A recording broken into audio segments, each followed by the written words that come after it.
ഫാത്തിമ ബീവി പിന്നെ ശുഅബ് അബീ താലിബിലെത്തി.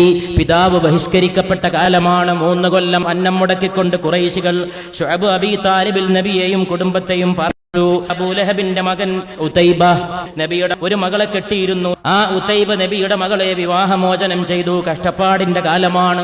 ഖദീജ ബീവിക്ക് 70 വയസ്സ് പ്രായം. ഖദീജ ബീവിക്ക് വല്ലാത്ത ക്ഷീണം. ഖദീജ ബീവി ദുഃഖത്തിന്റെ, ഖദീജ ബീവി സങ്കടത്തിന്റെ, ജീവിത വിശുദ്ധിയുടെ മനോഹര രൂപം പോലെ ഖദീജ റളിയല്ലാഹു തആല അൻഹ. ആ ഖദീജയുടെ അടുക്കൽ വന്നുകൊണ്ടൊരു ദിവസം ഉമ്മയോട് മകളായ ഫാത്തിമ ചോദിച്ചു, ഉമ്മ, ജീവിതത്തിലെ കഷ്ടപ്പാടുകളും പ്രയാസങ്ങളും എത്ര കഠിനമാണ്. വല്ലാത്ത ഒരു കുടുംബമല്ലേ ആ കുടുംബം. ആരാണ് ആ കുടുംബത്തിന്റെ നായകൻ? ആരാണ് ആ കുടുംബത്തിന്റെ നാഥൻ? ആ കുടുംബത്തിന്റെ നാഥൻ ജിബ്രീലിന്റെ ഉറ്റ തോഴനല്ലയോ മുഹമ്മദ് മുസ്തഫ സല്ലല്ലാഹു അലൈഹി വസല്ലം.